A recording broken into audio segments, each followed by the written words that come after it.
Hello and welcome to the Cuyamonga Institute, our Q&A Conversation for Exploration series. I'm Paul Robert, the Executive Director and President of the Institute, and along with my wife, Laura Lee, the Director of Research, Education, and Outreach, and of course on behalf of our Board of Directors, our advisors, volunteers, and supporting members, we want to thank you for joining us today. The Cuyamonga Institute is an independent, nonprofit research organization committed to researching consciousness and the human experience, following the footsteps of our founder, anthropologist Dr. Felicitas Goodman. And as an educational institution, we take an open approach. So we invite scholars in related fields that help broaden the scope of our own work and exploration, and that's why we call this Conversation for Exploration.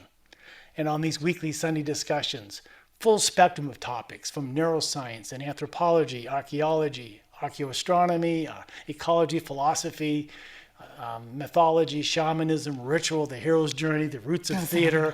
Yeah, it goes on and on, from the arts to the sciences and everything in between. And you're welcome to visit our website at cuyamongainstitute.com. All of these presentations are free. And as a nonprofit, we invite you to become a supporting member, and we thank you, the community members, who continue to support the mission of the Cuyamonga Institute. Let's talk about music, but let's talk about it from a different perspective, looking at it from the perspective of how music serves a culture in so many various ways. It can be a container for cosmology, mythology, folklore, customs, celebrations, ceremonies, rituals, histories, prophecies, to accompany the daily activities that life has to offer, special events, and practical knowledge. Today, we are honored to hear a few really important recordings of the ancestors of the Nez Perce. The Nez Perce is an indigenous people from the plateau who lived along the Columbia River up in the Pacific Northwest. And it's said they go back at least 11,000 years. So our guest today draws on a collection of over 600 recordings. The oldest is on wax cylinder from 1897. So he's able to recite, translate the words and meaning, and put them into a collection of context for us. Well, he started this collection, the Nez Perce Music Archive, in 1972. And by the way, if you thought vinyl or cassette tapes were ancient recording technology, Right. you're going to hear songs from an even earlier era, the turn of the century, from the 1800s to the 1900s, at that turn of the century, 120 years ago, when the newfangled recording equipment of that day was wax cylinders and also tinfoil, and both malleable materials that take on the nuanced impressions of a sound recording, but it's a wonder that they survive to this day. And our guest has a poster you'll see in his home that says it all. Not all hits are on the top 40. Yeah, perhaps not on our everyday playlist of songs, but these were the popular songs of that people and their time. This was meaningful music Right. of purpose, beyond mere entertainment. These were songs of power, of warriors readying for battle, for expeditions. These were love songs to the land and the sky, histories. These were songs of prayer and blessings. Even he'll play for us some Protestant hymns in native style. These are words of prophecy also embedded in song, Right. uttered just after the first white man, about the changes that we would wreak on the landscape and that have come true. You'll hear how vibrant a touchstone these songs are, repository of their strength and identity, and some sung over the decades. You'll hear songs sung in the Nez Perce language, the Coeur d'Alene languages, and our guest, Loran Olsen, will translate and sing along with some. Loran Olsen, as Paul pointed out, has a classical music background. He's a tenor and a pianist, and he put this innate talent, this highly trained ear for music, to good use with his work, his research, his teachings at WSU, Washington State University, where he remains a professor emeritus in the departments of music and native studies. And he joins us. Where are you? Where's your home again in Washington? I'm living in Port Angeles, Washington. In fact, I had been looking for the Pacific Ocean for a long time because I started in Iowa. It takes You a found while. it. Just like You Lewis found and it. Clark, it takes a while. Yeah. Well, so Yeah. you're a musician, Loran. I can't hear him very well. Can we turn this up? Sure. You're a musician. You started out. A love of music is where what first drew you on your journey. Um, Well, I started piano late at age 10 okay. Yeah. in 1940. I was born in 1930.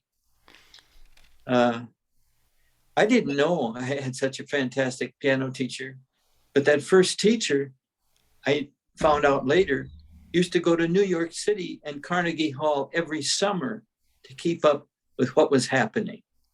Oh, wow. Later on, I went to Grinnell College in Iowa, then to Drake University in Iowa, then to Iowa University of Iowa. That's where I got my doctorate in piano performance and literature and composition. And you met quite a famous teacher in Paris, right? You were also there. In the summer of 1954, I was in Paris for 1 day less than 3 months because I was on a student visa. Mm-hmm. And over there, I happened to be fortunate enough to work with Aldi, who was Father Alfred Cortot's famous technique teacher. And then I was fortunate enough to get in with Nadia Boulanger and spend some time at the American School in Fontainebleau. And actually, another tenor and I sang the first notes of Jean-Francais's opera, Paris à nous deux, which was a sarcastic play opera about the salon life in Paris. And I can still sing that song, but I'm not going to do it today. Okay. Another time. All right. How did you end up in Washington? How did you end up as a professor for music and native studies? What led you there?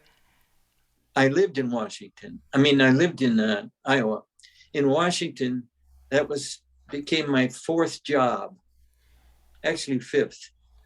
I went from Luther College to University of Iowa as a teaching assistant, and then to Wisconsin State University in Whitewater. And finally, I went in 1960 to Hastings College in Hastings, Nebraska. And I was there for 5 years. And then I was offered the job at Washington State University.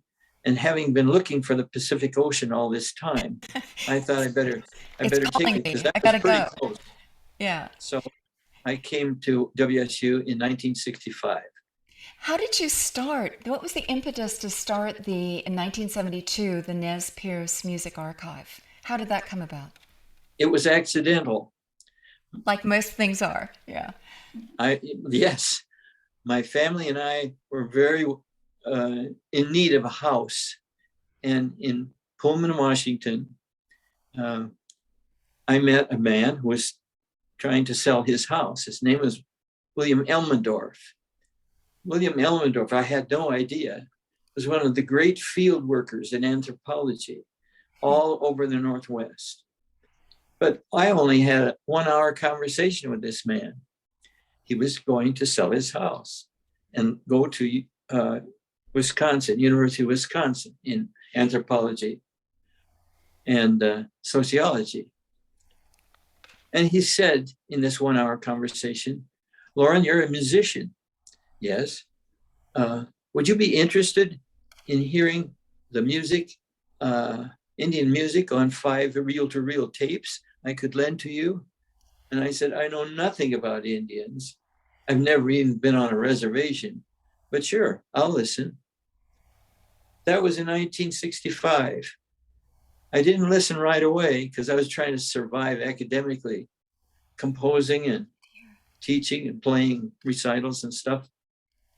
But later on, I listened a little more.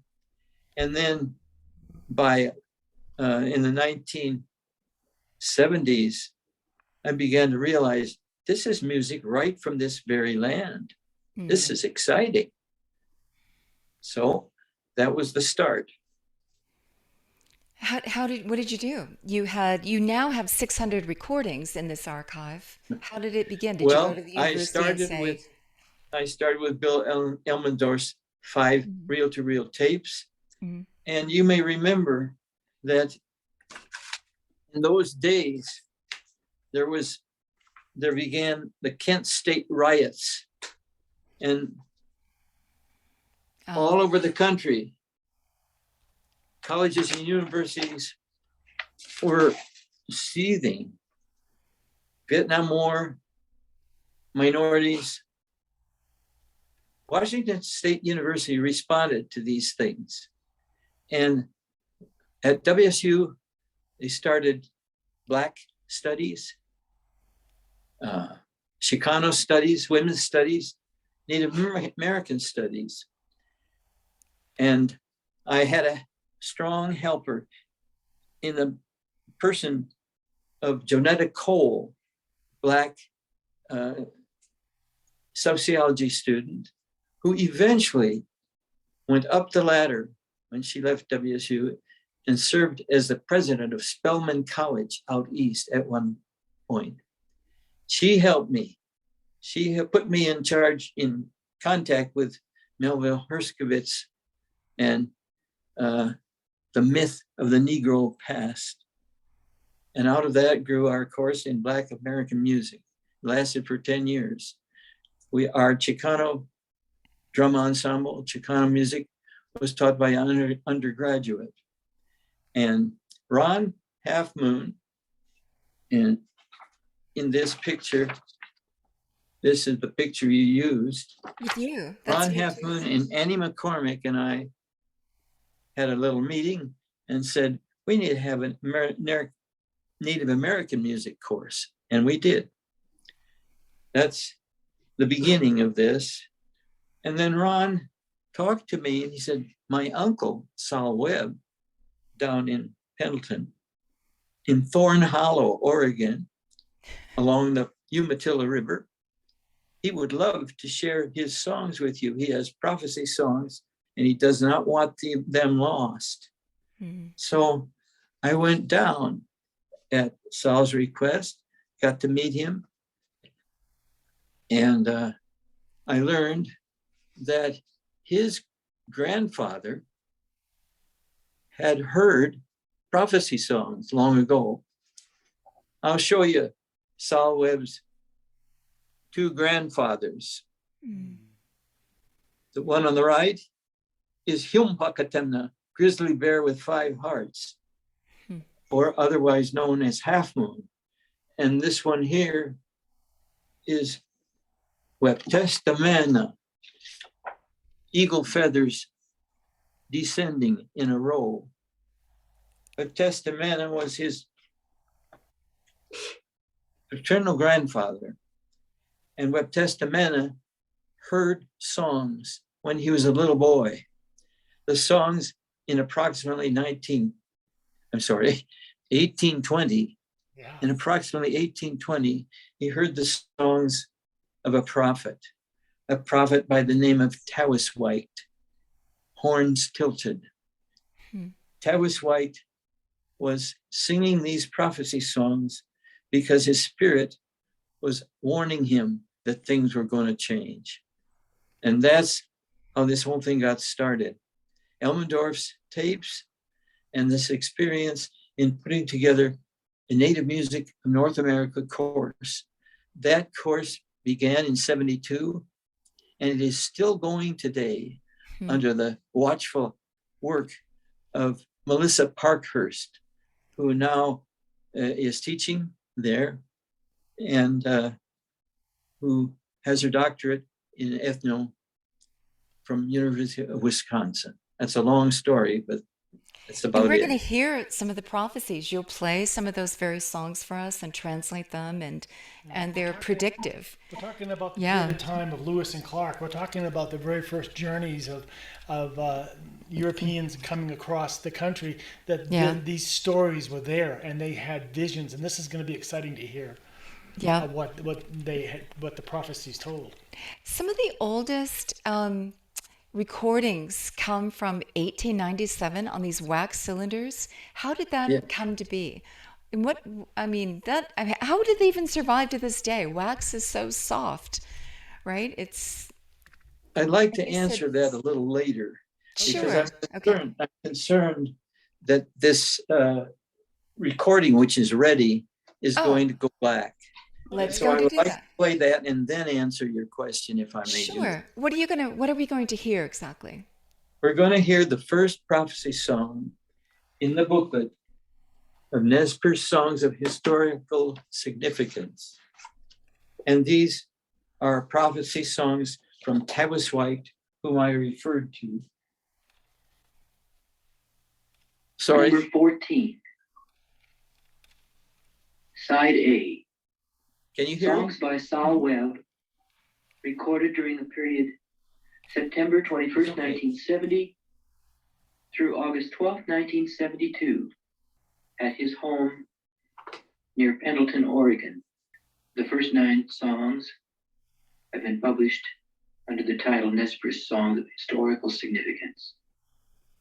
Number 1, Tawas White Prophecy Song.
He had this dream or something.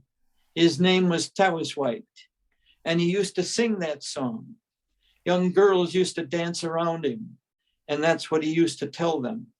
My spirit tells me that this country is going to be full of people, and they're going to turn the earth over, and there'll be a lot of cattle. See, in our language, they used to call it the same as buffalo. Bokal is the word for buffalo and cattle. And they said, oh, he's crazy. How are those buffaloes going to come here? And they're all over in Montana. Who's going to live all over this country? And my grandfather used to say, they could see it now. He had over 1,000 head of cattle.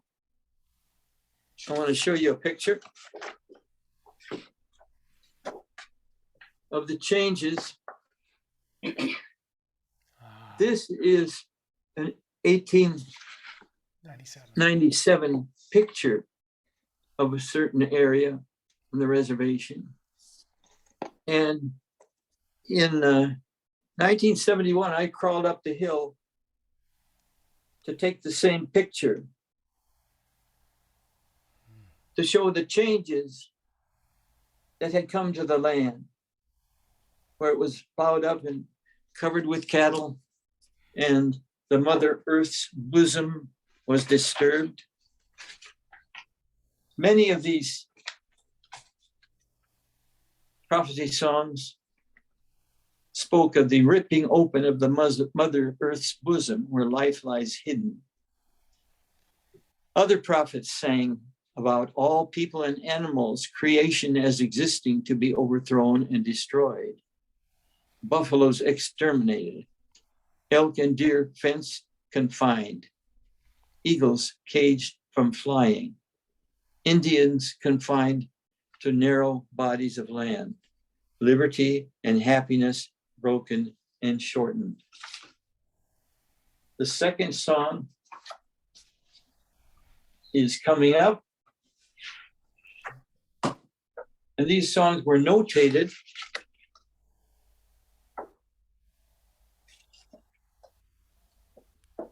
You can't read the notes, but Yeah. they're written out.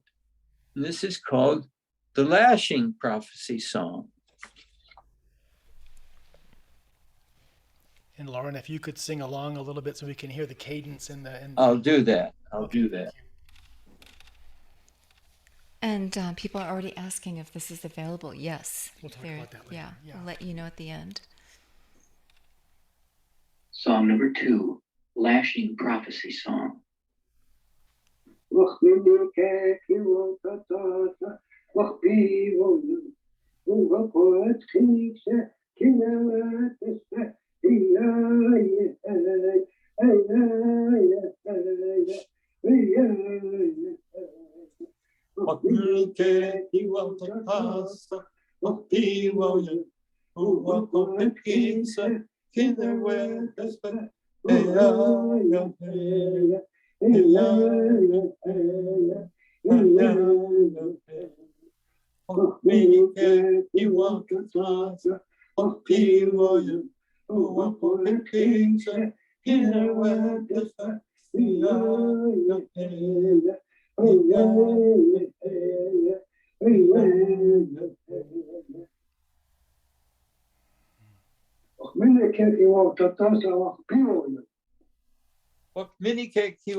How will it miss me, this punishment, this lashing? It even descends upon the earth.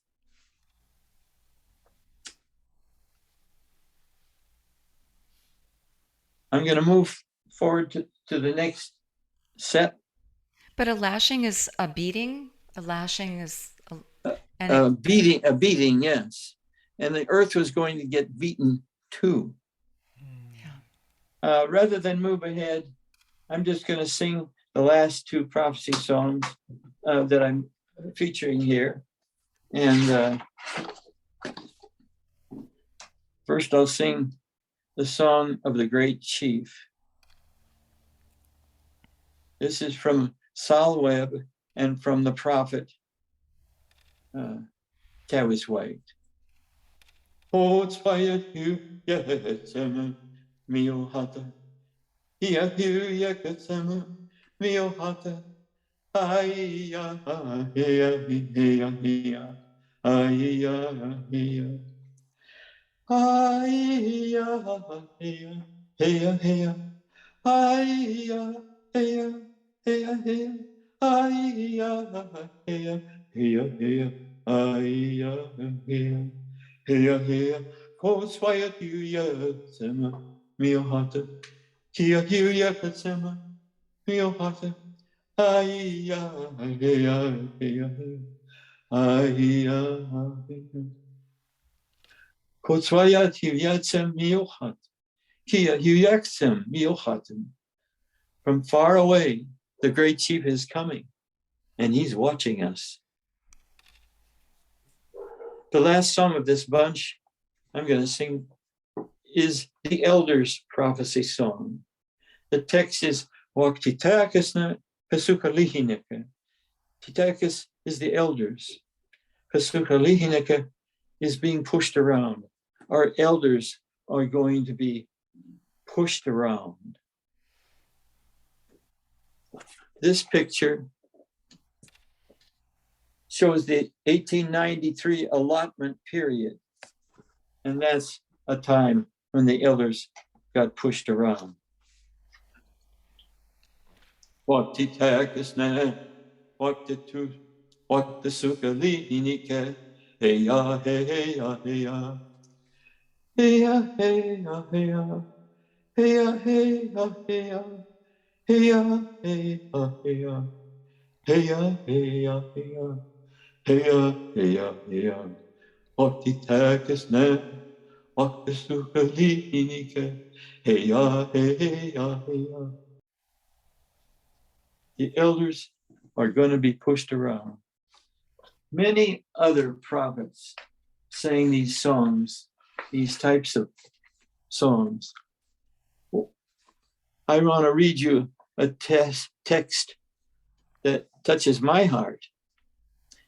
Rough places, crooked places of nature's beauty, someone will smooth and straighten. Flowers looking upward will no longer bloom. Forests will melt away, game disappearing. Rivers to be held back and lessened. Salmon no longer plentiful for the tribes. And even the venerated elders would be affected. All you chiefs, you are confused and troubled, vexed, dissatisfied, and disagreeing.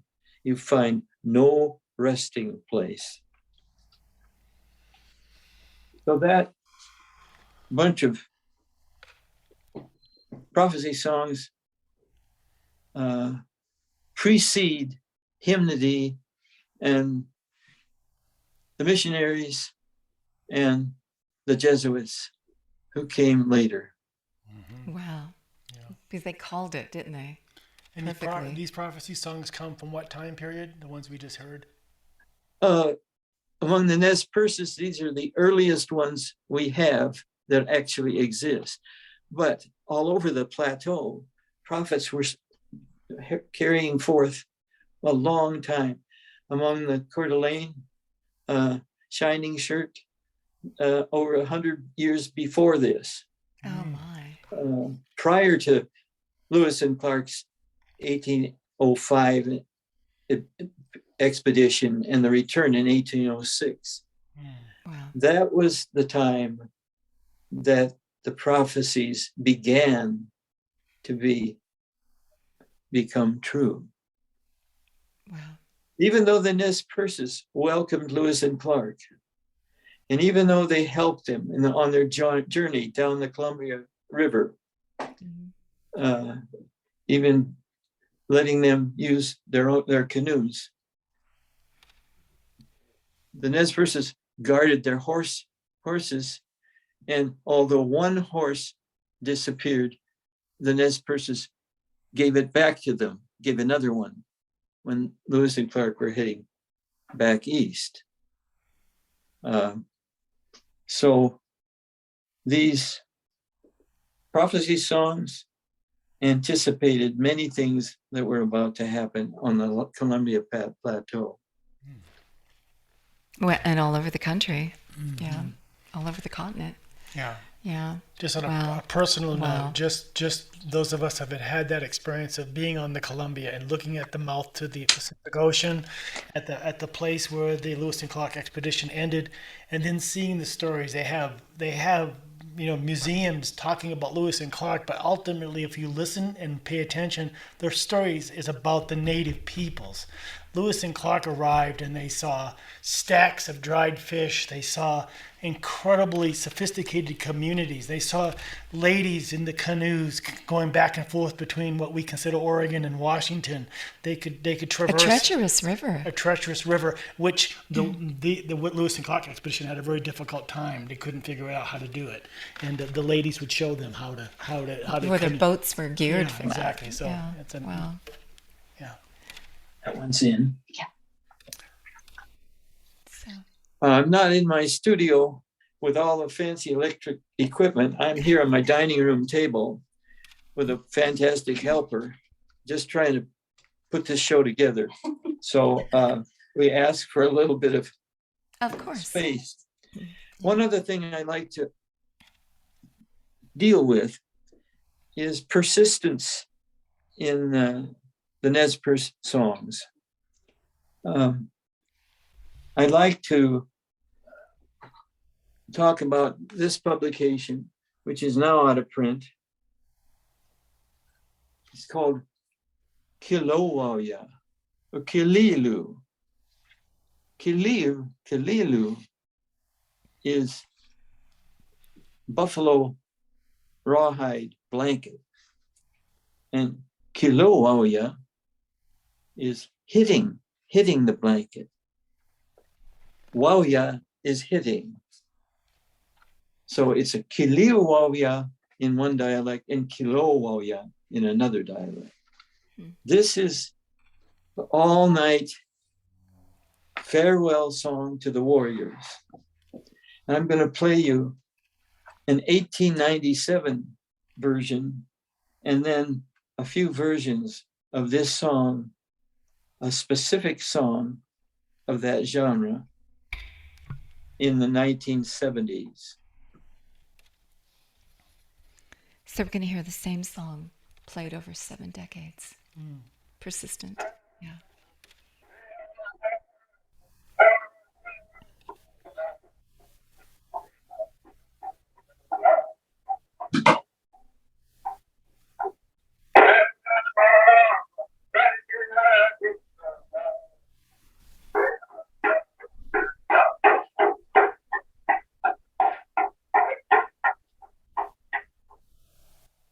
The song is called Inim Hama, Waikiatwiksahama.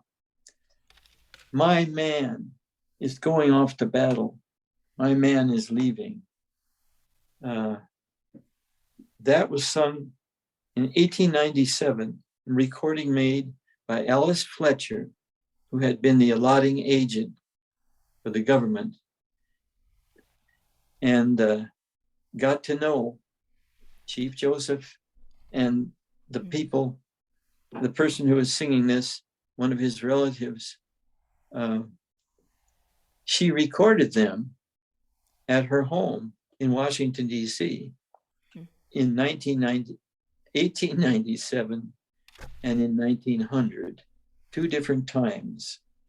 So that example that you just heard is the oldest recording made of the Nez Perces, almost the oldest recording of all Indian voices. Oldest recording was done by Walter Fuchs earlier among the Passamaquoddy Indians in Maine. And at the same time that this song you just heard was recorded, Franz Boas and James Tate were recording among the Thompson River in Canada as well in 1897. But these are the very first times that the waxillary machine was used for Native American voices. Now I'd like to pick up on Inim Hama at a later time.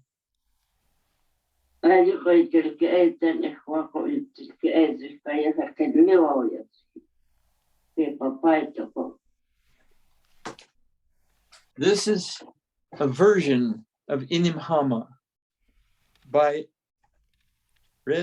Adeline Red Sky Adams, Sundown Adams, and she's in this picture in the middle.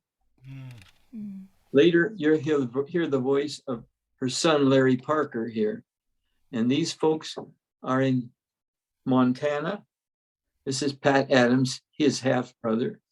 And her father was a famous figure in the Nez Perce War of 1877. So she will talk about this song. Do you want to take us home?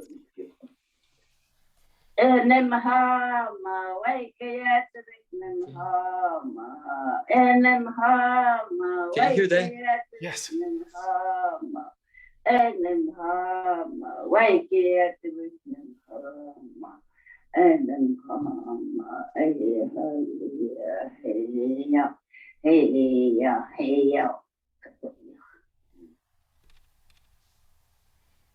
My man, he's going off to war. Her son, Larry Parker, will discuss this. This canvas dance or evening serenade was performed around the camps. Among the Flathead people, it's called the canvas dance or the evening serenade. The serenade when the warriors are leaving.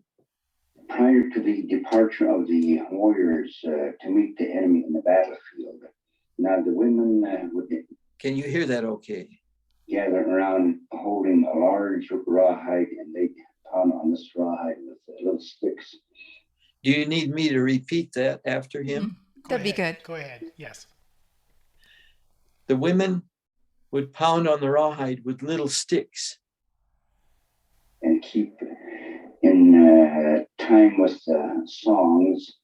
Now they start out by singing one song in one teepee, then when that song was finished, then they would go to another teepee and sing. They sang at one teepee and then moved along to another one, sang all night long. Another song, and so on until they've covered the entire camp during the course of the night. And sometimes if the encampment was large enough, then it would take them all night to do so. And of course, the songs themselves were had a slow beat to it. Like an example would be like.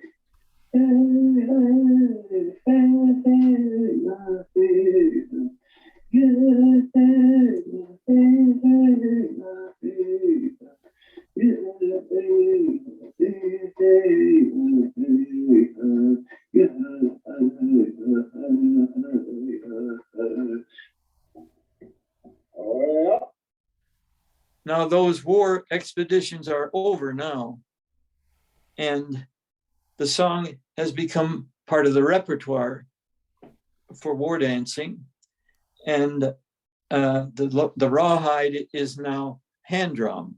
So this is by Clarence Burke, Umatilla Reservation.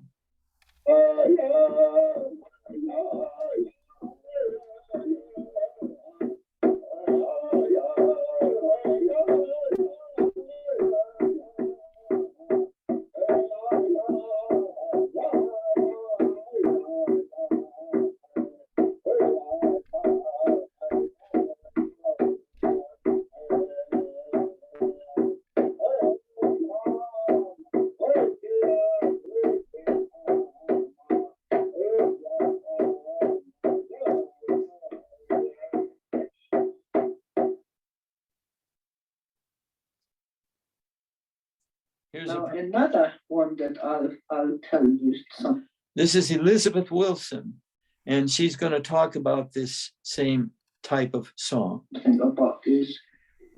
When people, way before it, just I think in people, they have it in them. They just aching. It's in them. They're raring to go fighting.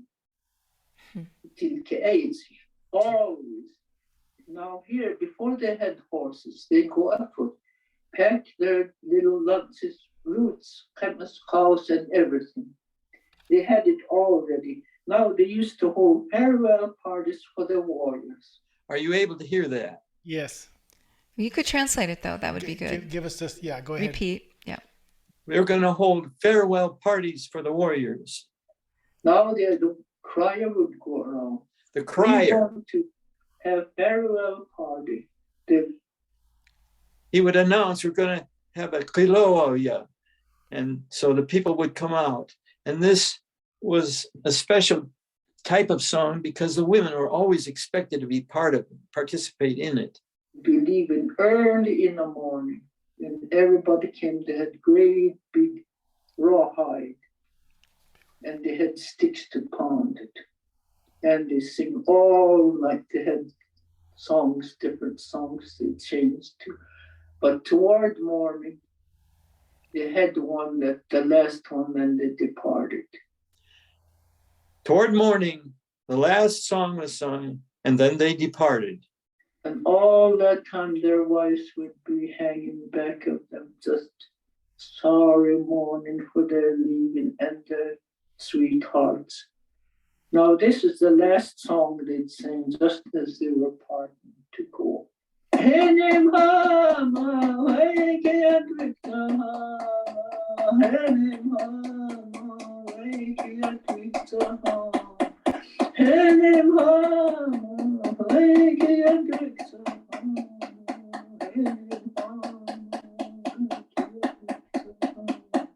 They kept on singing that. I'll interpret what that means. It means my mate is departing, and it is a very sorrowful thing. They're leaving because they don't know whether they'll come back alive. See, and that was, they were all crying. Then they left. and some never did return. And this is where that way I can guide in spirit. Not anybody without God. This is where the Wayakin or the guardian spirit comes in. Only the warriors who had this guardian spirit would go out to recruit other people to come. In spirit was would go war to battles to fighting because they didn't have that to go about God being more strong. But the ones that had Wayakin, they were there because they dreamed that they dream about where to move next, where to escape from enemies, or they dream that enemies would surround us. Now they know just how to get away from it. And the ones that they go and steal horses, the ones that were quick, So the dreams were very important in the spirit helpers for the warriors.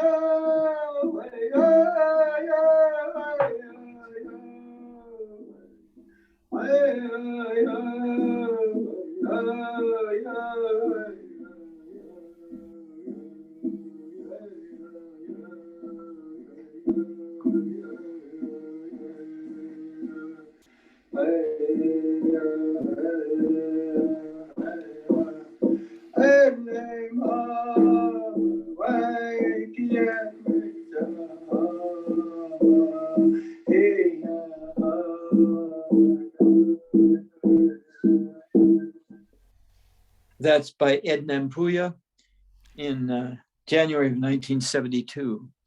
So this indicates a very high level of persistence for this particular song. Mm-hmm. We're going to move to another topic, but you wanted to ask some questions, and I went ahead with something else. Let's continue. Yeah. So. So you're saying let's continue. Yeah. We'll continue for now. Okay. Yeah, okay. So the next topic has to do with hymns, Protestant hymns, and Catholic songs. The earliest work among the Nez Perces, 1835-36, was by Samuel Parker. And then the next year came the first women ever crossing the mountains and on the way to the Pacific.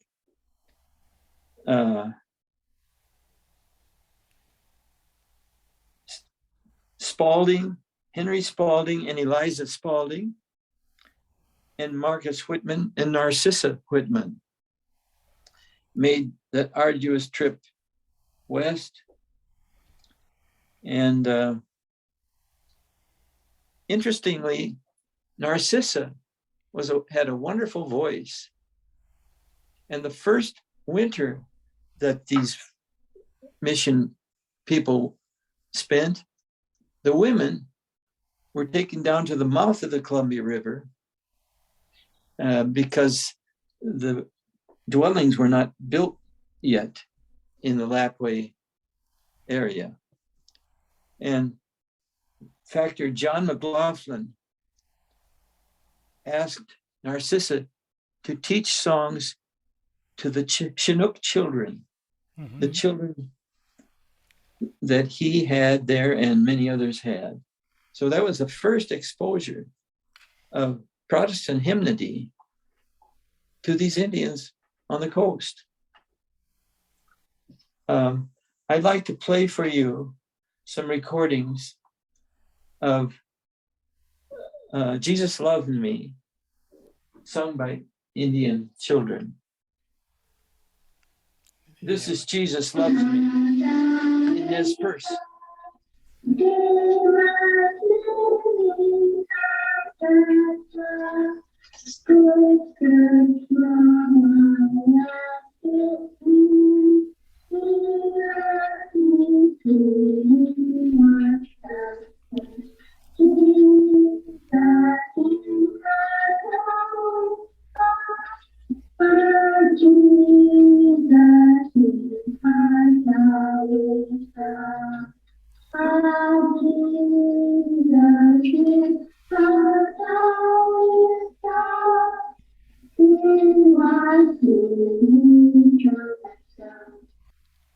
That children's choir is part of the Moffat family.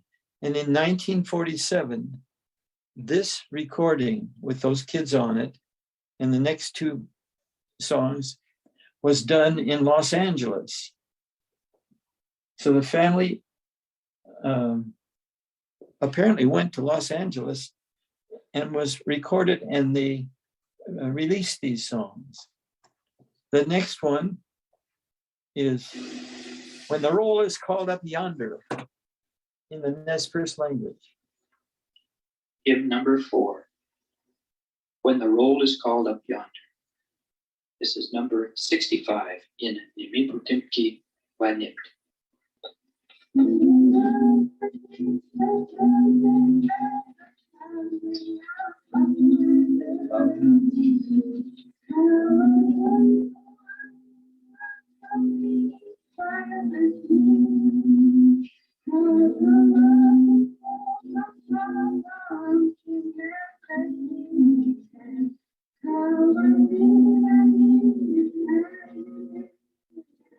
And they're singing in parts.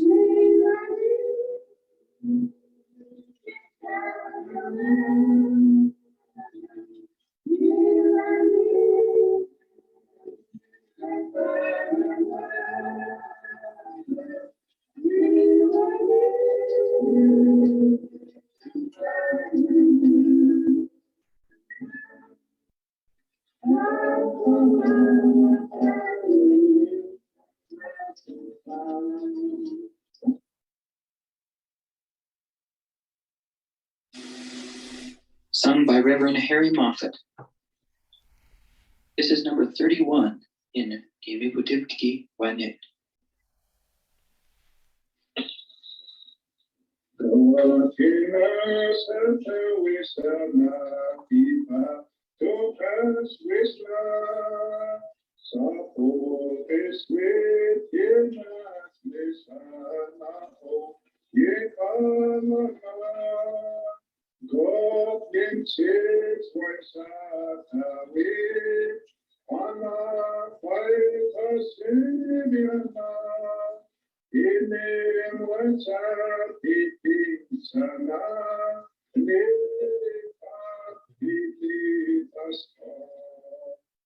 That was sung by Harry Moffat.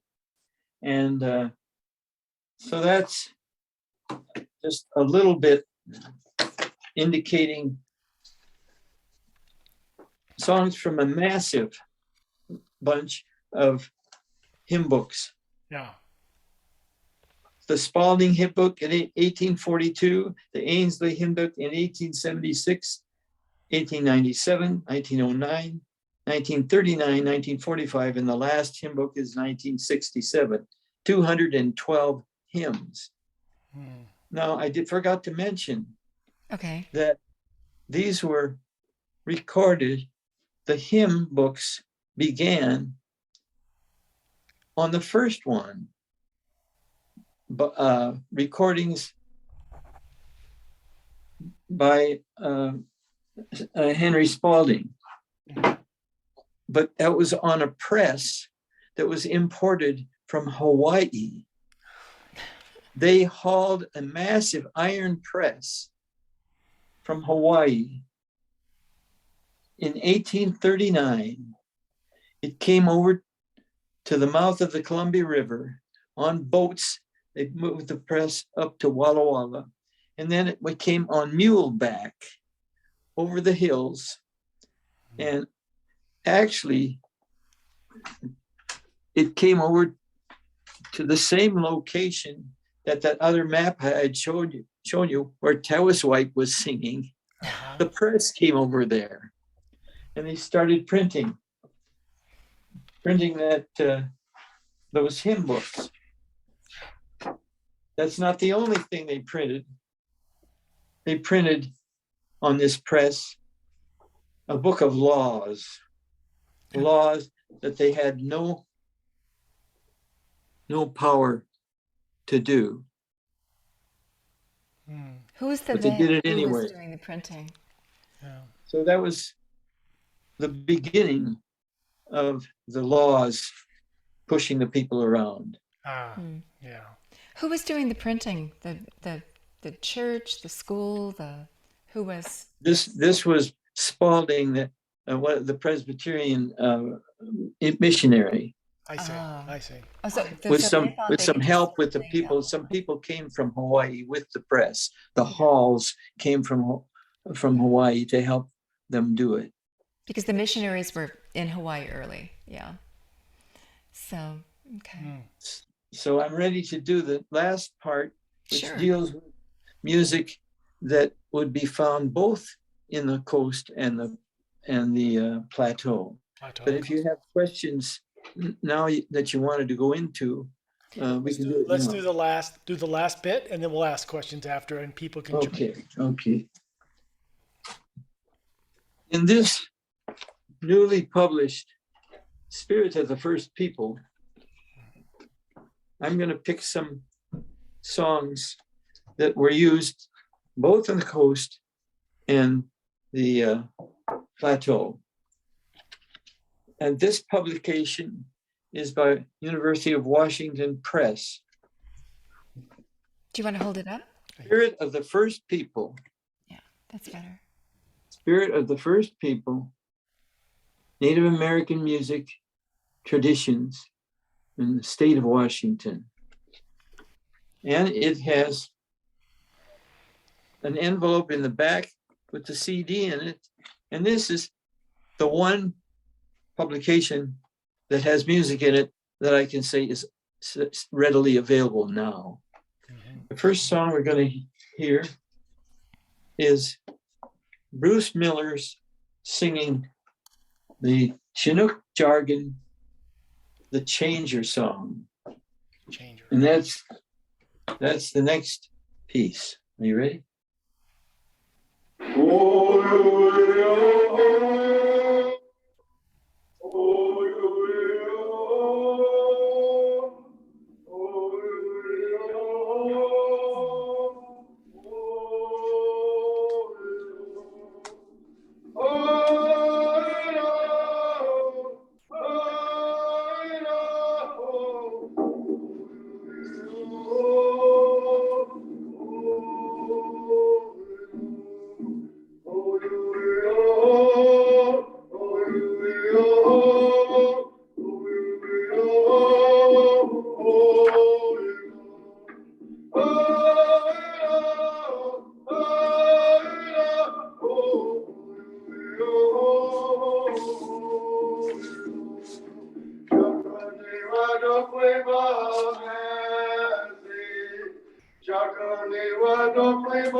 Chakoniwa, prophesied time. Massey, thanks. Konowewe, tum tum, how? Tum tum is the heart, everything in harmony. That's a slight translation of that song. The next one we will hear is Bruce Miller's group singing the Thunderbird song. This is the song of the Thunderbird. There was a time amongst our people when there was great strife and famine in the land. And he asked the Great Spirit to send his son to help the people. And when his son came, he was in the form of the thunderbird, and he spread the teachings of the skull enlightenment amongst our people.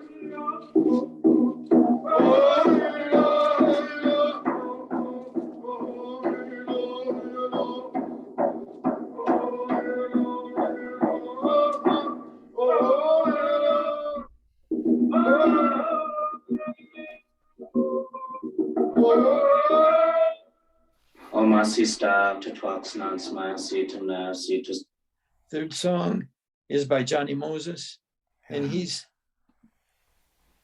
using the language used in the Shaker religion, and it's an Indian Shaker song.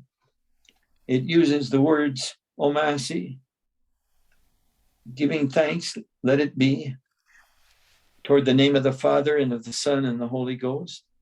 That which is good, let it be. Santos play Clo Masista. Oh,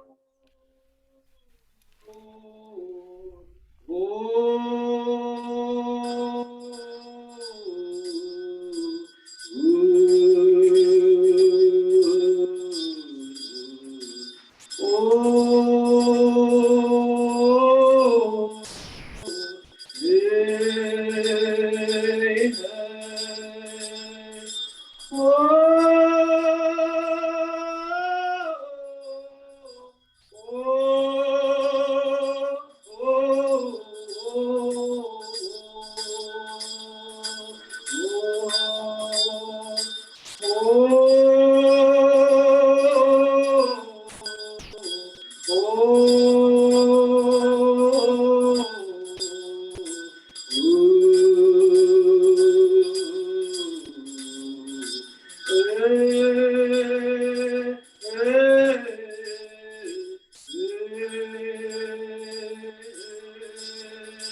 This next song is a song that belonged to our family, and a dear grandmother of mine, Jane Moses, who passed away not too long ago.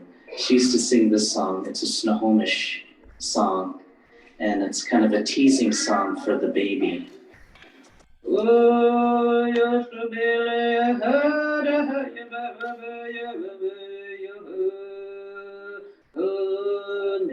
She'd be rocking the baby on her knee.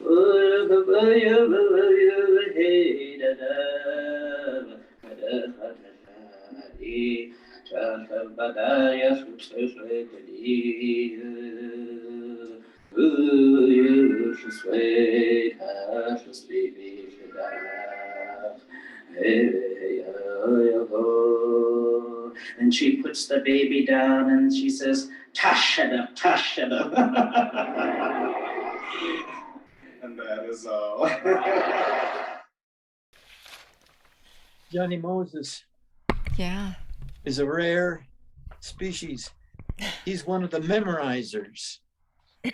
Probably one of the last memorizers of the people from southern part of Canada and up and down the coast. He speaks 9 Indian languages. Wow. And he is like a walking encyclopedia. I met Johnny in his 20s in 1979, and we've maintained a friendship and support of each other for a long time. In fact, he was just here last month as on a visit. So we're going to now move back to the plateau and to some songs, and going to hear the flute. So yeah.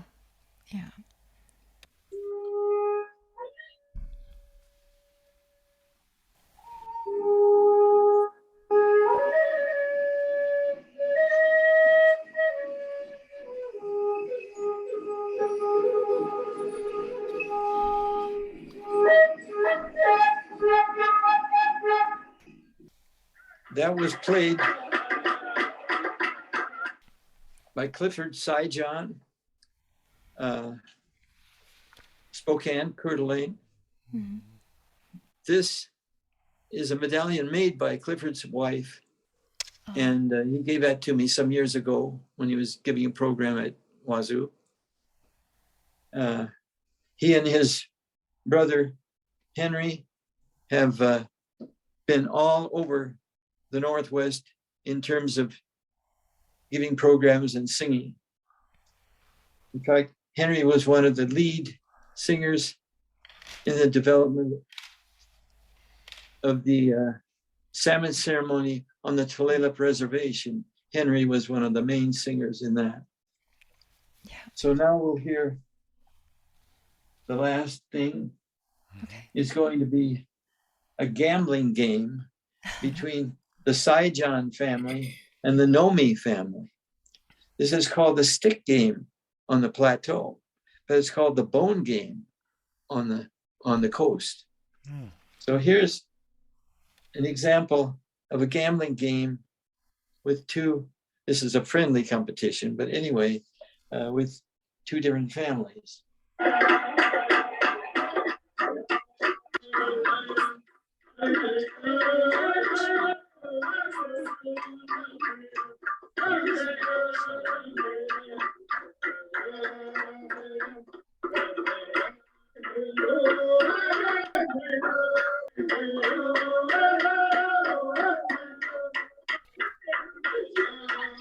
Oops, something has happened. The other family has taken over.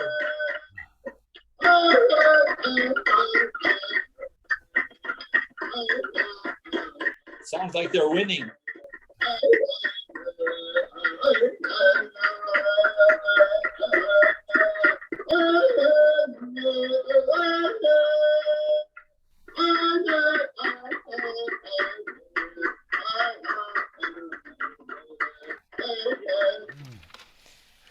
In the old days,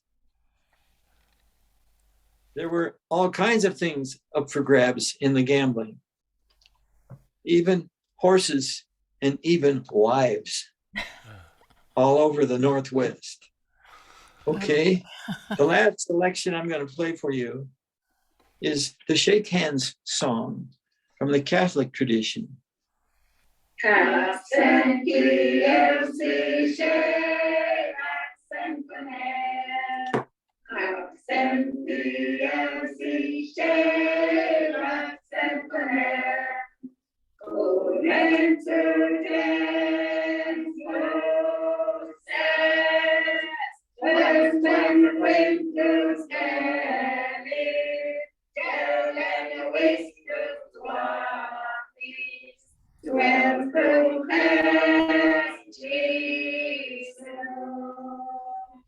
The translation is, let us be happy, indeed, let us sing. God's Son, because of the pitiful Indians, from on high, he has come down. He has come down, Jesus.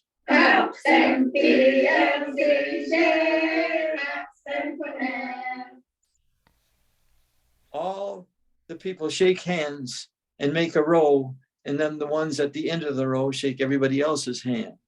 Ah, yeah.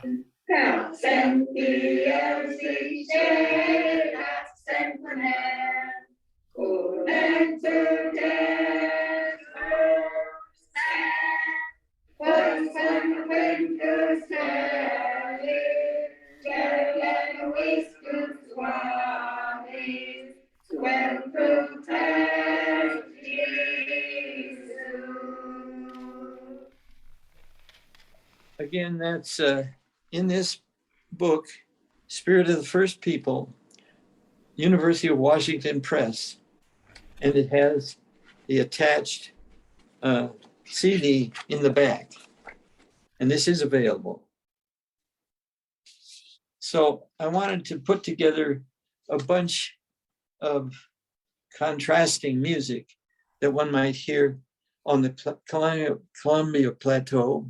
Yeah. And as the plateau feeds over into the coast, a few of the things from the coast. Thank you. Oh, Wow. Loran, thank you for that so much, walking us through this huge archive that you founded, 1972, 600 different recordings. And I appreciate your personal walking us through, introducing it, letting us know who the singers, the players were, what it meant, the context. Right. I found myself listening with very different ears to this. You asked us in between, do I have quiet? No, no, my ears were tuned to these songs. You go into a different mode of listening to this music, I found, than I would my own culture's popular music, right? This was this just took it took us to a different place, don't you think? Yes. Not only the fact that it was so historic, a different language, but the cadence of the music was so different, and you heard the cadence change when it was Protestant hymns or Catholic hymns. Right. Such different, something that it's invoking in you. In fact, you asked an interesting question when we were talking to Lauren the other day, and that is that do you see an impact that once the missionaries Introduced their own music, did that impact that even the native songs after that point? The native songs had a little bit different cadence and beat and sound, different than what we heard in the 1800s prior to the missionaries arriving. Yeah. I'm thinking of the words of Father Mengarini in Montana. It's amazing how the savages love music. Well, here's another another lyric that I heard that pricked my ears, and it said, "The pitiful Indian." And I thought, really? So you're asking this beautiful, proud people that has lasted many more centuries than you have. You're coming in and you're saying, now we want you to believe that you're the pitiful Indian. And I'm thinking, okay, but the way that Christianity has been foisted on our attitude was we are pitiful humans, right? Original sin. Right. I mean, that's something that it's your downtrodden humans just by being humans, where I don't know that that's an indigenous point of view about oneself. Prior to that the introduction. I have been given life by the Holy Spirit, by the Spirit, by the Creator, and I need to step up and live and be my best, live in accord, and reflect the power and the strength and the beauty of the Creator. That's a very different mindset than I am eternally wounded and I'm dirt, right. you know? So, yeah, I don't know. One of the warriors said, I learned to be afraid to die. This new culture that was coming in. Yeah. They did not fear death, but they learned to. It can be taught. Yeah. Interesting. Yeah. Wow, interesting. Yeah. Is right. And maybe following up on your original Lee. on the sound, Lee Brooks made a comment in the chat room, and he said it seems like the songs became more powerful too as you approached the ocean. That as you went to the Chinook and along the river and the Pacific Ocean tribes, sound maybe had a different cadence and strength. Yes. What I tried to do is pick some types of pieces that we would hear in both locations. Yeah. But the songs along the coast are very different. I wanted to indicate that volume 12 of the Handbook of North American Indians has my article, 52 pages of plateau. And the plateau region was not always a separate region as ethnologists and anthropologists looked at it. It used to be part of the Great Basin. Well, there are many things that have stated that this is a different region than the Great Basin. I wanted to mention in this article the fact that I've notated 26 songs from all over the region, from Canada, clear down to the Klamath Indians, and all over this area. So the plateau now is, and has been for 50 years, considered a real region by itself. Yeah. Mm-hmm. I want to say, Lee also said in the chat room, and Lee, if you have more to say, please turn on your mic and anyone wants to raise their and join hands, us. please Yeah. do. He says the prophets told that there would no longer be a, quote, resting place. And that is such an interesting term. Many songs after that had a, quote, high level of persistence. And he asked, do we still search for the resting place in our songs today? A recent call to persist was just issued. I don't know what you mean by that, but that is so interesting. No longer a resting place, that we can be in right relation with our community, that we can be in right relation with our environment, with the land, with the sky, with our earth. And when that's disrupted, you have that sense that you have no longer that resting place. Your community has been Well said, Laura. Yeah. pushed out of kilter, And right? Not only the elders, but our whole relationship. So, yeah. That's interesting. And Lee, I know you work with Native elders in Canada and the Western U.S. I know you have a lot to so you're welcome to share join in. on this. And So Lee has please. also been a guest on this program about 6 or 8 months ago. So yeah, we with a had native from the his name is Kawak tribe, Randy Cook. Randy Cook.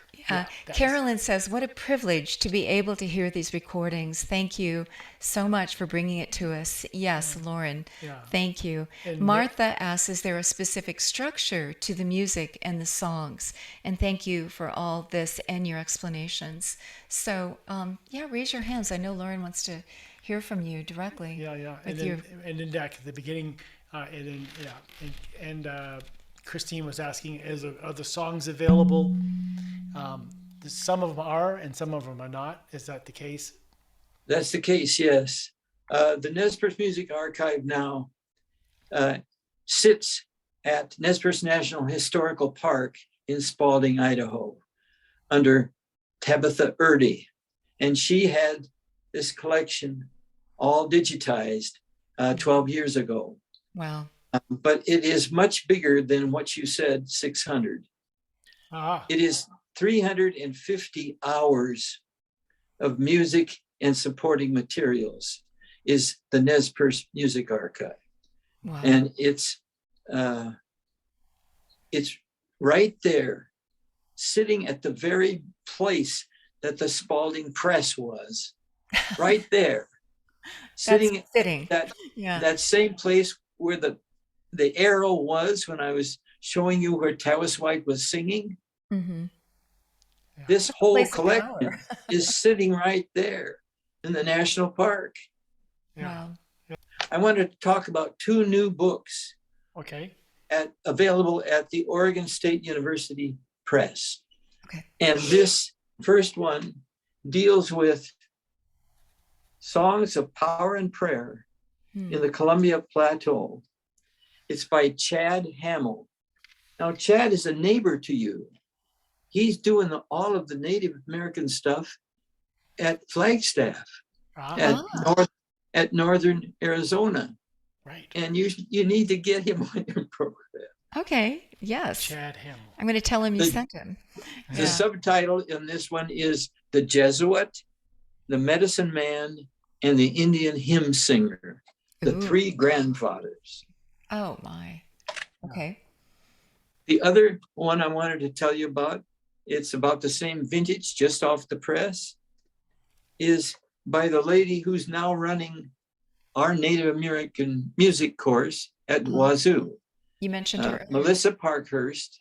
Mm-hmm. She has her doctorate in ethnomusicology. I do not. I was never trained, but she has it and is still producing the course that we started, Native Music of North America, and has even done it virtually all during the pandemic. This is called To Win the Indian Heart, Music at Chemawa Indian School. And Chemawa Indian School is in Salem, Oregon. Now, maybe the Van Pools, whose programs I just love, they're so fantastic, maybe they could tell us why the most populous group of kids at Chemawa Indian School in Oregon were from Navajo. There were Navajos. Let's ask There's Christine. another bunch of them from Tlingits in Alaska. Well, together we know that the Navajo and Apache languages are Athabascan. Athabascan. And that's the group of people in the middle of British Columbia, in the middle of Alaska. Mm-hmm. That group, sometime in the last 600 years or so, found its way down through the states, except for 3 little spots in Oregon. That language group is showing up, I don't know, 500-600 years ago in the 4 corners of Colorado, New Mexico, and so forth. And there's Christine. Christine, Yeah. go ahead and There join. she is. And Thank she you so says much. she for has your wax program. cylinders and an Edison player as well. I want to hear about that too. So, Yes. yeah. Todd's family we have a box full of wax cylinders. They're in really good shape, and we have an Edison wax cylinder player, and it's really fun to play those. It has a very different sound quality, as you know, Loran. Yeah. So it's just wonderful. This is fabulous. Thank you so much for taking your time to share with us everything. I'm looking forward to ordering more stuff because I do Southwestern and Mesoamerican archaeology, but some of this stuff I heard for the first time, and I realized we have some real gaps in our knowledge, I mean, as anthropologists. But you're absolutely right that the Navajo ended up going to a lot of different schools, but I think one of the driving forces was that Navajo Nation has historically been one of the largest tribes in North America. And so the kids got scattered even more so than I would suggest for other tribal groups. That would be my suggestion.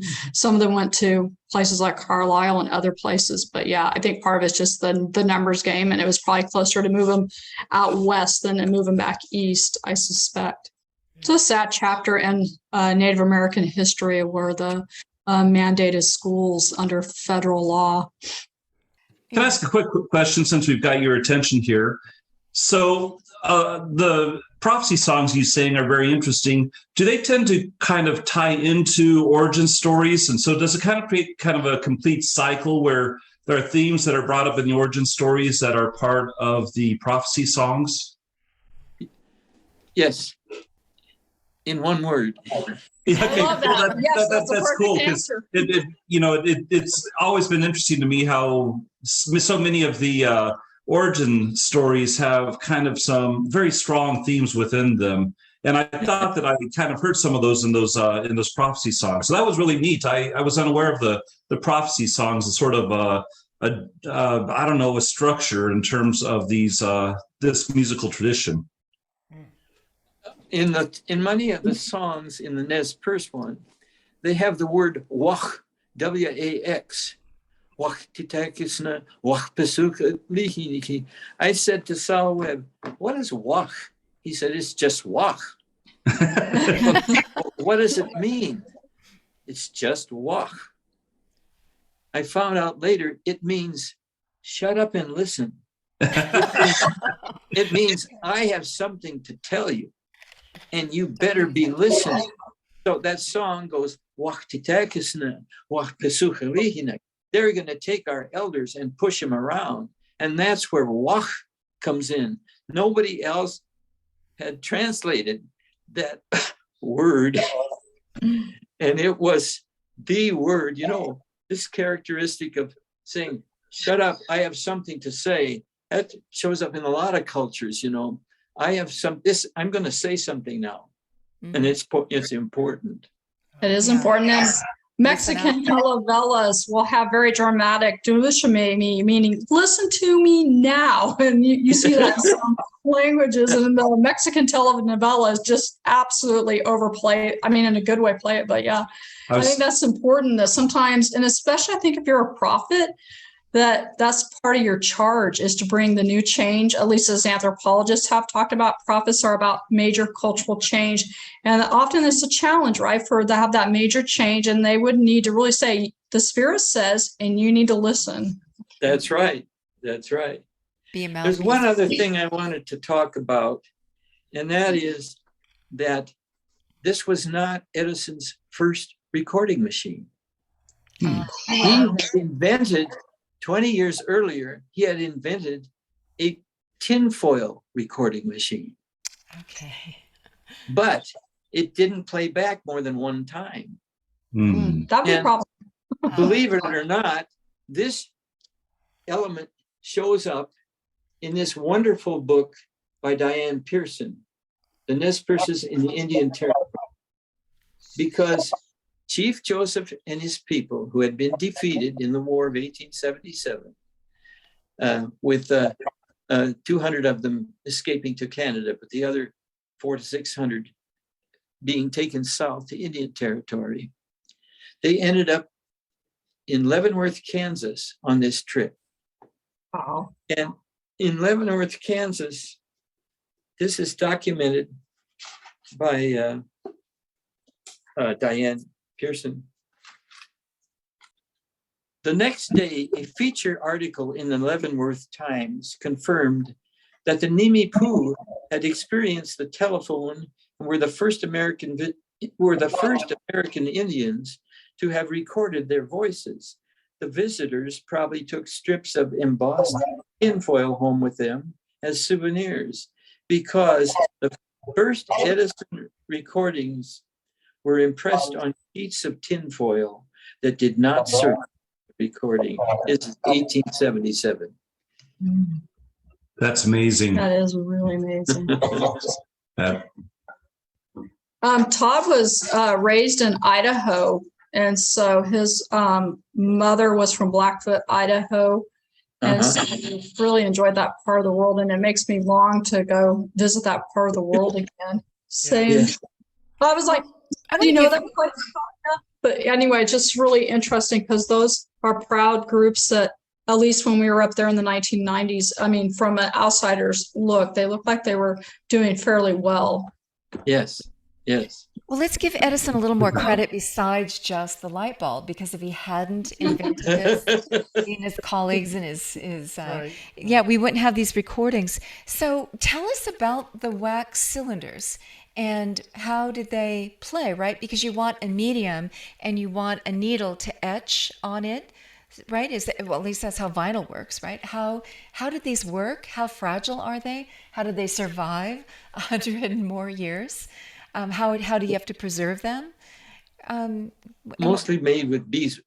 Yeah. They were made with beeswax. Don't take that. And the big horn accepts sound waves and goes onto a drum, like an eardrum, and it's attached to a needle, and that drum waves and cuts grooves in the wax cylinder. Right, like a vinyl, but this was and then free. You go back through the process in reverse and you get sound. Bingo.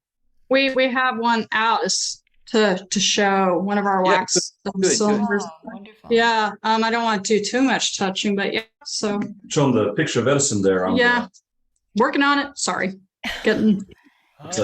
Wow. Yeah. Yeah, wonderful. And so yeah, we don't have any Native American songs. It's all, the popular tunes of the time during this time period. But yes. Oh wow. And what is an Edison player like? What is it? How is it something to put a needle on and then? Do you have a picture sound device? I'm actually going to take my laptop into our den where it is, and Todd's going to pop it open because it's just like 10 feet from me. So hold on. I don't want to give anyone vertigo as I walk around. That's okay. We get to see your home and all of your amazing artifacts. Yeah, I get we love modern stuff or historic. Here we go. Let's see if we can get this going. Can you all see that at all? Oh yeah. Yeah. Just hold the laptop still. The cylinder here that spins, the needle's right here. And so instead of having like the LPs where it's spinning around on a flat surface, these cylinders spin, just keep on spinning with the needle going horizontally across it as it advances. And notice the hand crank on this as well. Yeah. Okay. Yeah. How cool. So you have to have a steady hand there for this. Yeah. Fast. I don't know. I don't know what I'm doing. I'm just doing it by braille. if this is showing up or not. Yeah. Yeah, because it's hard to see what I'm doing. I'm kind of guesstimating what we're doing. Yeah. Good, Thank you for that. good. Great addition to the topic. Yeah. We got lucky. You do your research. let me Oh, say. it's more than luck, I'm sure. Well, I don't know. Who knew we would, cross our paths with similar technology, right? I have that Yeah. same poster of all the pots. Oh yeah, we have that you poster have. pot. Yeah. Yeah. Yep. Wow. Lauren, this has been just absolutely fascinating, and you are so engaging. I can see they gifted you your medallion, and what a wonderful thing to have been able to, the blessing to be able to do that, and just your work is incredible. And just listening to you, I can tell you genuinely care, and it's just wonderful to hear it all. I was just so impressed. I don't know, I'm very happy. It's just beautiful, the whole thing. I'm sorry for everything that's been happening with them, but the fact that you've been able to do all this is just amazing. It was the result of many, many serendipitous moments. And I just kind of floated along with what happened. I'm not playing Beethoven anymore. Right. Anyway, I don't know if Ron Half Moon is on now. He came on for a moment. He did log on for a moment. I didn't, just as I saw that, maybe he logged off, but he's not here now. But I'd love to have his voice on the discussion, but maybe he'll log back on. Well, we're both in the 90s, so we don't know how long that's going to last, but I haven't given up on the work yet. Yeah, absolutely. Well, thank you, Christine and Todd, as always. Oh, thank you so much. Yeah. Fantastic. Appreciate that. Yeah, and I wish we had an institute medallion to give to you, because we would definitely give you one. Maybe we'll take the logo and make a medallion, have the beaded medallion, and Yeah. Okay, so the Nez Perce do not have pierced noses. That's correct. How did that name get assigned to them? And you said their own name for themselves is Nemipu. Can you? Nemipu. Yeah, meaning the people.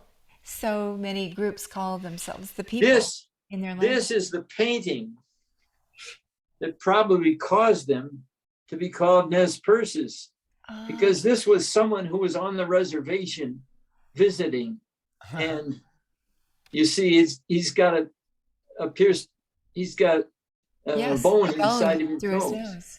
And I've seen that bone through the nose on the Haida culture, right? Yeah. And other groups have done that. This is in a painting by Paul Kane, but this was a visitor. It wasn't one of the people.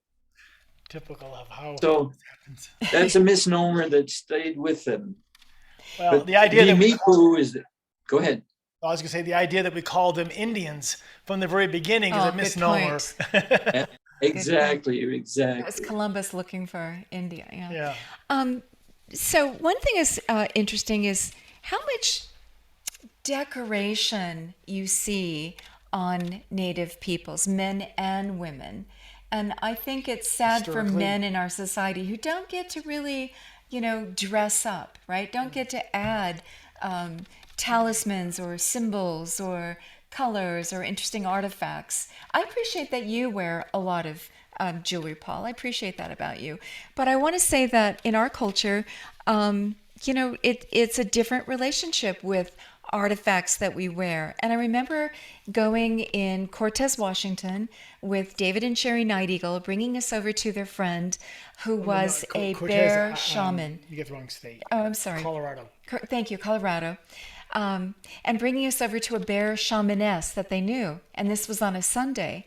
And we come over to her house. She's in her garden, and she's got flowing skirts. She's got bedecked with a beautiful traditional native squash bottom jewelry. No, she's Navajo. She was not, whatever jewelry it was, but a lot of it. Yeah. And the silver and the turquoise. And she's in her garden. And I know that the founder of our institute, Felicitas Goodman, always wore the flowing skirts, and she would wear the native jewelry as well. And she always looked resplendent, dignified, beautiful. And we pull up and we're meeting her. And I said, how beautiful that we find you in your garden on a Sunday, home alone, and you're bedecked in your jewelry. And she said, oh, well, we show up for the Creator to reflect the Creator's beauty back to Him. Yes. We show up because we are seeing beauty all around us. And why not reflect that beauty and adorn ourselves? And I thought, what a beautiful relationship to wear this beautiful jewelry, that you want to show up and be your best. You want to show up respectfully. You want to show up. I know that in my household, the only thing I can relate to it is that we would have to make appointments with our father on a Sunday if we wanted to go pitch him an idea, ask for anything, right? Negotiate our way along, have the meeting about your report card, anything that we had to do. We were taught fingernails must be clean, hair must be combed, must wear a nice, clean outfit. You can't just come in rolling in, from outside playtime. You had to be respectful, knock on the door, be on time, and then you could sit down with my father and be respectful. He was teaching us life lessons early on. I mean, this was like all of 6, 7 and on, right? Yeah. And so I thought, okay, got it, that you show up with respect to exchange, have a conversation, negotiate what you wanted. And I thought, yeah, I get that. I was taught that at an early age. And so but that's a very different relationship, right? Yes. Ceremonial gear is what I guess you'd call it, because it has a language. It speaks of where you're at, your status, your place, and your own relationship to your place in the universe. I thought that is so interesting. Yeah. Our culture doesn't exactly do that in the same way. I think on very serious occasions, like funerals or wakes, that's when you really see people dress up and want to celebrate their native heritage. Yeah. And I was also thinking about how we use song and music today. And I was thinking about persistence. You mentioned a song that had been sung over the decades that you had recorded through the archives. And I was thinking, okay, what has been lost because they weren't recorded, because the culture gets disrupted, because you get unsettled. And it wasn't just Western man coming in to unsettle us. There's histories all through the Americas of native tribes being overrun, displaced, all of that. They have their own histories. But I was thinking, what is lost? And what is persisting in our culture? And I was thinking maybe our national anthems are about the only songs that I could think of that persisted for the hundreds of years that our nation has been in existence, because how music unifies, right, a culture, or going to the sports games in a big arena and a song is played and it evokes something when thousands of people are singing or chanting the same song at a time. I mean, it's powerful. Music has power.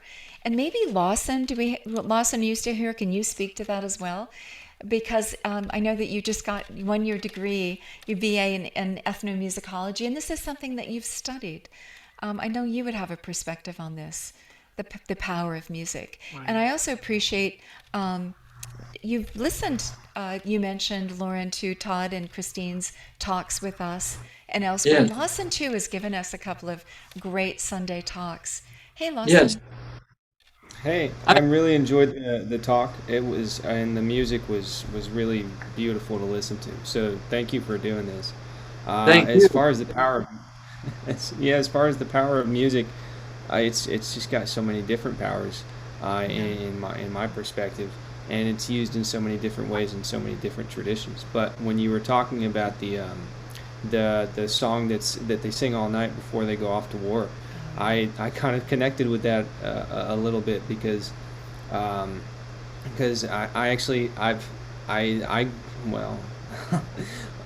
grew up and stayed in the same town as my parents for a very long time, and it was only until I was kind of like 25, 26 that I actually left town and started living far away, and having gone so long, never really being that distant, that that disconnection from the place where I grew up and the people that I grew up with. I never had that disconnection, never had to experience that.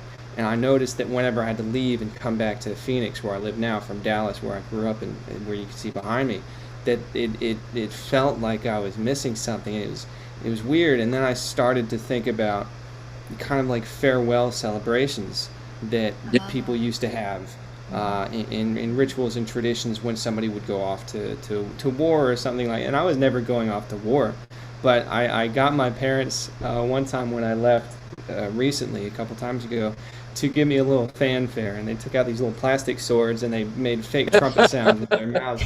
So it was like a ritual. It was like exactly The hero exactly going like off Paul's on the doing. adventure. Yeah. Yeah, and it was, it felt a little goofy because I'm not going to war, I'm not going on some grand big adventure, but at the same time, like, every day is an adventure for everybody, and the lives that we're living, even though they don't seem super romantic, like you want to write a book about how I'm going into the office and keeping this spreadsheet and budget put together, but it's the lives that we have, and it's the adventures, and it's the fight that we get to do, and so I was thinking about that when you told the story about the farewell song for the warriors, and I thought that was really cool.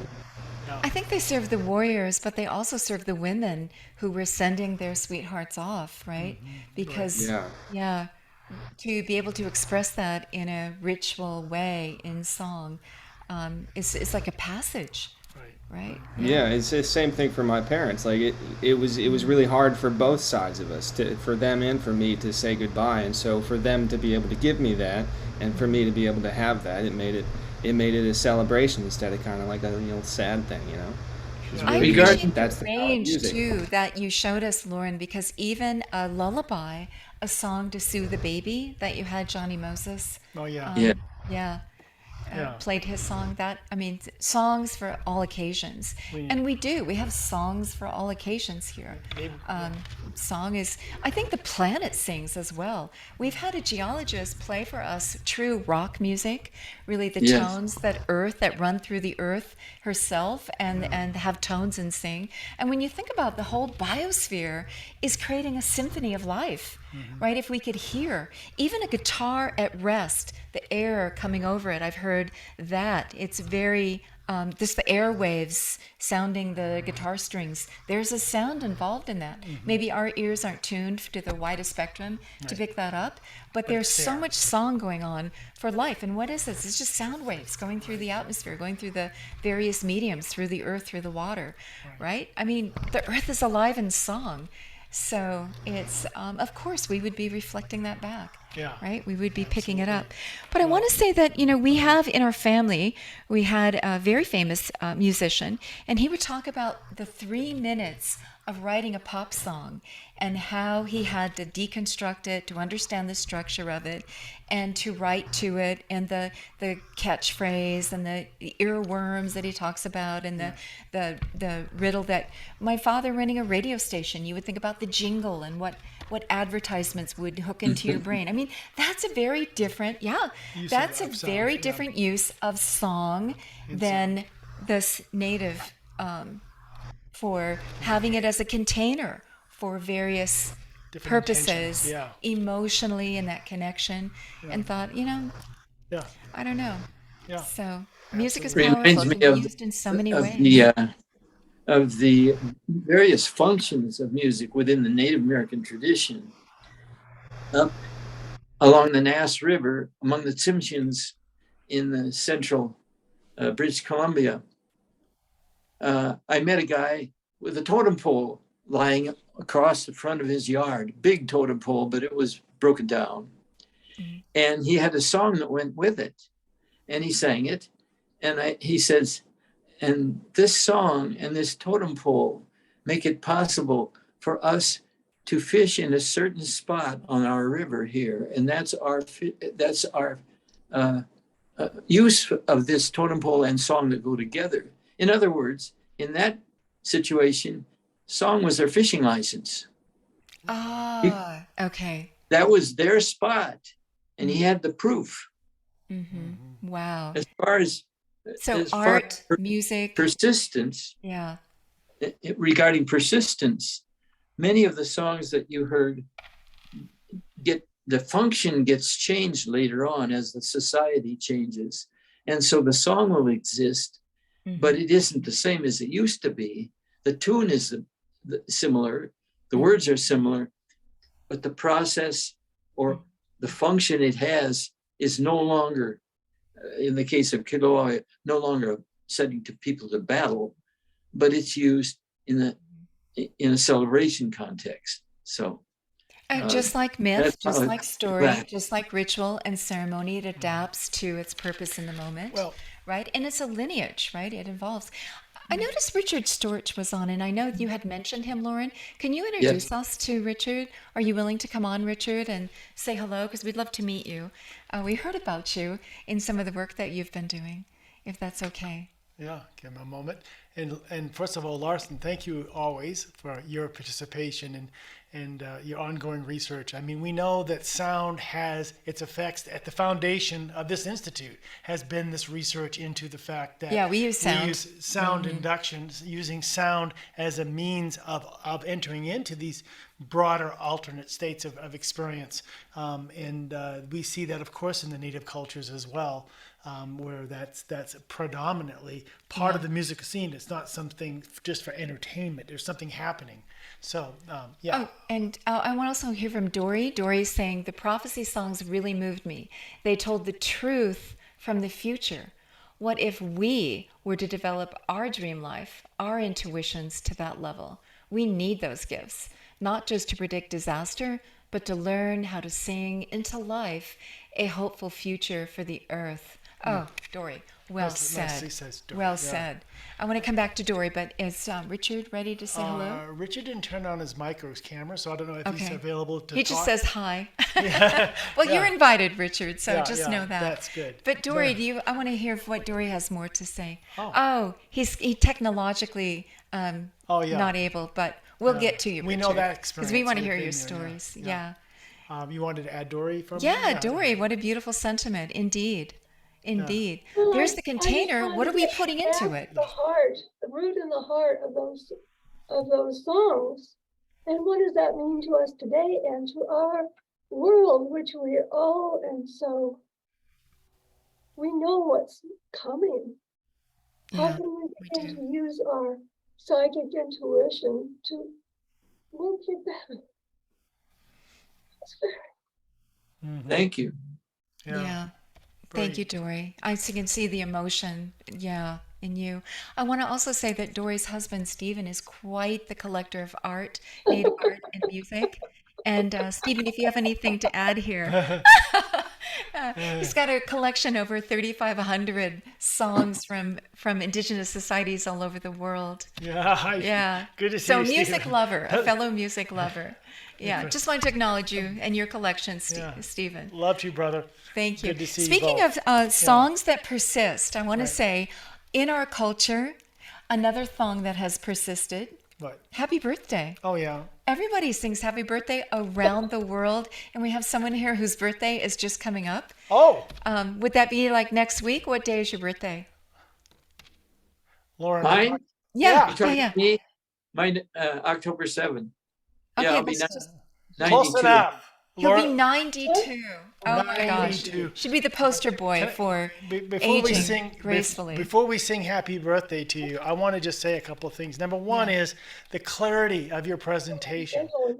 It's so impressive to see someone that has, to be able to share your knowledge. And it's such a pleasure for us, such an honor for us to be able to host you and have a chance for you to share that lifelong journey of where it took you and where it brought you to and what you were able to discover.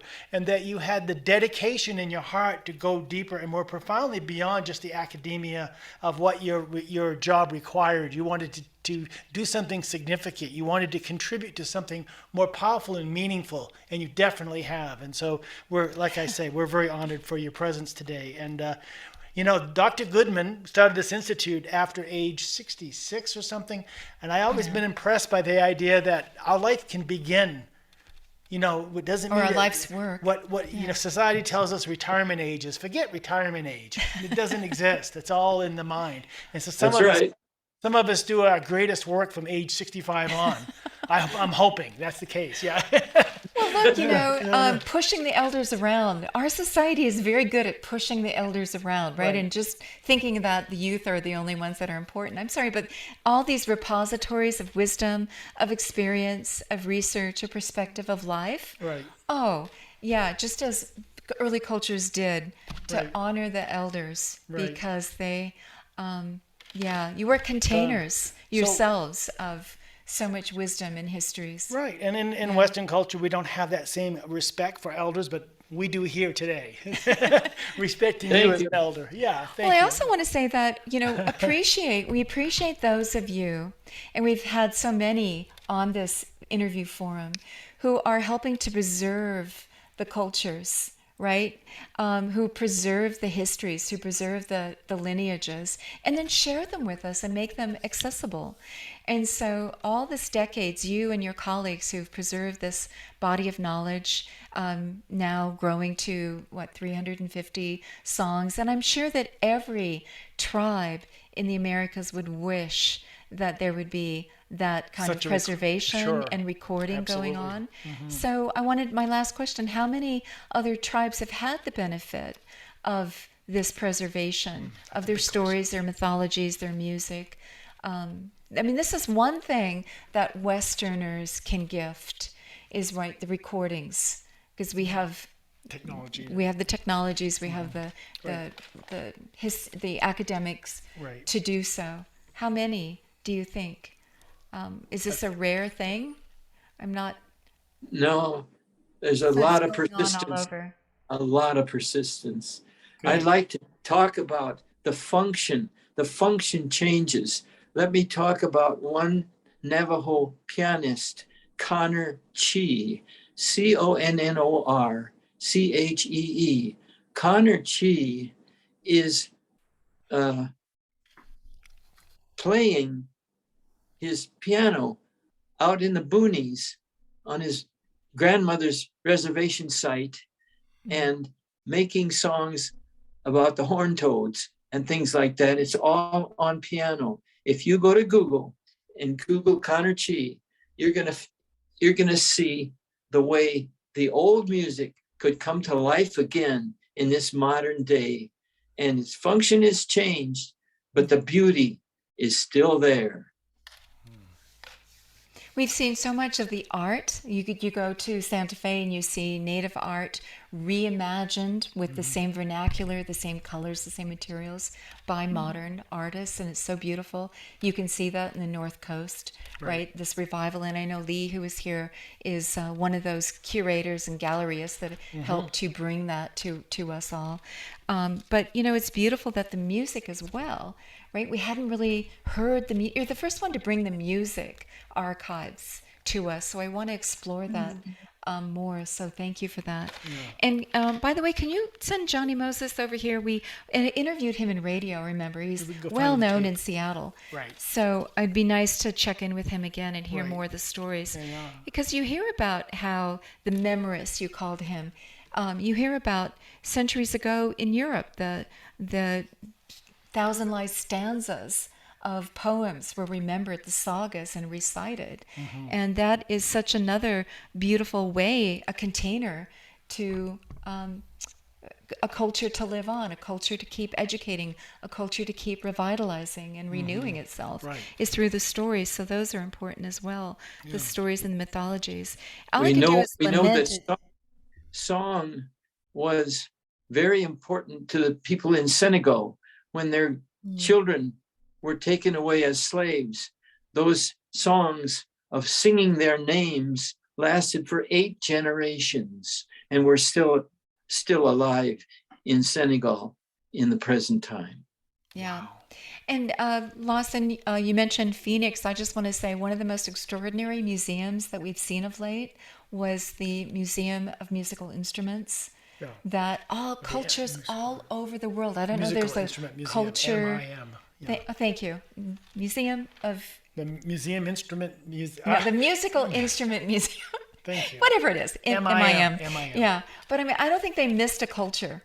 And it was so, I mean, pack it all in. You stand in front of one case, you see the instruments, you see the traditional costumes, and then the music just starts playing. Yeah. And you hear the songs, and then you go to the next glass case from all over the world, preserving everything down to Hawaiian had a film clip of women standing in the ocean with the waves coming over them and slapping, the right, water. and singing. So the water itself became the instrument as they sang and chanted. Yeah. I mean, such an extraordinary. And then you go to the American wing. I have to say that one of our best exports to the world for America is our music. Yeah. The different genres, the music, the creativity. I mean, I love what we've gifted the world in terms of music.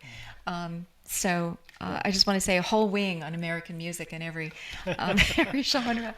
So I mean, I delight in music and sound. So when we called I'm up, not a musician. I'm just an appreciator. You're the musician of the family, so I appreciate that gift of music. So. And I was just going to say, as a side note, when we called up Loran, he's like, well, he's very busy. He's engaged to be married. He's got all this work going on. He's got family events. He's got. So we knew that would be quite the honor for you to take the time today to spend with us. And I want to acknowledge your assistant. So if she might want to make a quick appearance, thank you for assisting Loran in bringing the program with us today. So you're very welcome. Okay. Yeah. You're very welcome. Yeah. She's beautiful. You have a beautiful assistant there, so you should. She's not just an assistant. Well, I mean, that's up for her to say and declare what she is. Yeah. So, Okay. I don't want to tell anybody else's story without them. Okay. So, but I want to say the one song that persists in our culture worldwide. Okay. Happy birthday. So we should. Well, first of all, I want to say thank you so much for today's presentation. We'll end on happy birthday. It's going to be a hodgepodge of sound because it's impossible for all the microphones. But I'm going to turn them all on anyway. So put on your gallery view. Yeah, have everybody sing at one time, the best they can, and it will just be an honor. Thank you. And it's going to be like thank I said. You and a happy birthday. So I'm going to have everybody unmute. You start. Okay, here we go. I'm unmuting everybody, so join right in because it's important. Gallery view. I want to see everybody. What, you want to see gallery view? Yeah. Okay. View and gallery. There we Here go. we go. Yeah. Okay, everybody. 1, 2, 3. Happy birthday to you.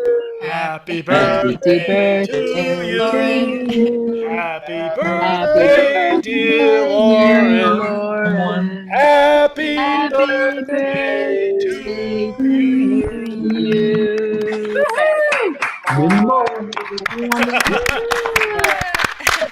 And many more. All right. Blessings to you.